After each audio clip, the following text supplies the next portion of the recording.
Partner হিসেবে আপনি কেয়া পায়েলকে ফার্স্টে রাখবেন, আই মিন অভিনয় পার্টনার?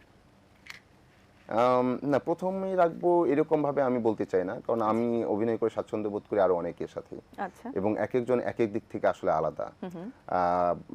এক একজনের ভাবনা এবং স্ক্রিপ্টটাকে চিন্তা করা, ক্যারেক্টারটাকে চিন্তা করার মধ্যে অনেক পার্থক্য আছে আসলে।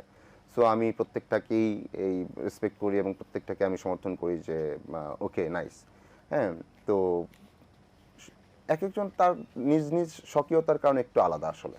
সো সবাই। আমি সবার সাথেই কাজ করছি, অনেকের সাথেই, এবং প্রত্যেককে আমার মনে হয় যে সে তো ওই ব্যাপারটাকে অনেক ভালো দূর। আমি প্রত্যেকের উপরে মুগ্ধ হই আসলে কাজ করতে গিয়ে। আচ্ছা। তো কাউকে 1 নাম্বার, কাউকে 2 নাম্বার, নাম্বার এই এটা করা আর্টের যাবে ক্ষেত্রে না। এটা হয় না। লাইক আমাকে যদি বলেন যে আমি অভিনয়ে কেমন, আমি 0 দিব আমাকে আসলে। কারণ আমি এটা জানি না যারা অভিনয় করে, আমি জানি না পরের কাজটা আমি কতটুকু ভালো করতে পারবো। শিল্পীরা কখনোই নিজেদের প্রশংসা কখনোই করবে না। এটা যদি তার কাছে মনে হয় সে ভালো করে তবুও করবে না। আমরা একটা র্যাপিড ফায়ার রাউন্ডে একটু যাচ্ছি। আমরা র্যাপিড ফায়ার রাউন্ডটা করব। নতুন প্রজন্মের একজন অভিনেতা যার কাজ আপনার পছন্দ, একজনের নামই বলতে হবে। নতুন প্রজন্মের একজন অভিনেতা, সে নতুন প্রজন্ম তো আমরা এখন অনেকই। আমার কার কাজ পছন্দ? র্যাপিড ফায়ার ছিল। মুস্তাফিজুর নূর ইমরান। আচ্ছা। এমন একটা চরিত্র যেটা আবার করতে চাইবেন? এমন একটা চরিত্র যেটা আবার করতে চাইবো,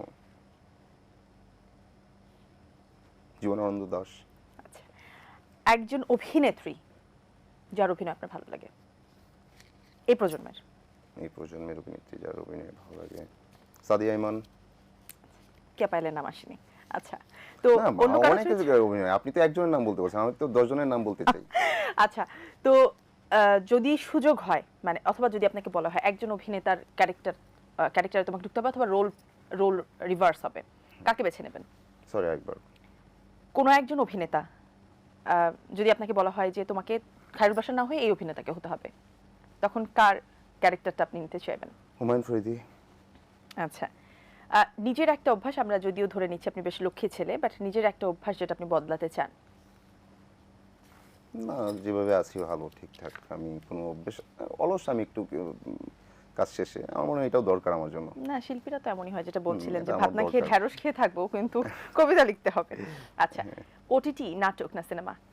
সব কইটাই, সবকটাই? সব কইটাই। এটা তো হলো না। আচ্ছা, যাই হোক। আপনার জীবনের সবচেয়ে বড় ক্রাশ?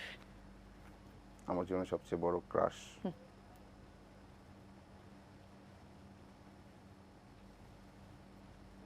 ঈশিতা আপা।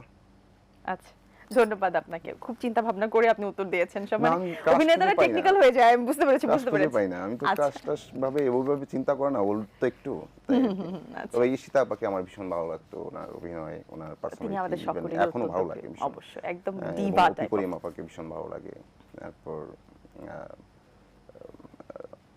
সরি, ওনার নামটা হঠাৎ করে মাথায় আসছে না কেন। অনেকে আছেন আমাদের হ্যাঁ। ঠিক এই আগের ইয়েতে যারা কাজ করতেন, আমাদের মনে হয় আমাদের কাছেও বেশ প্রিয়।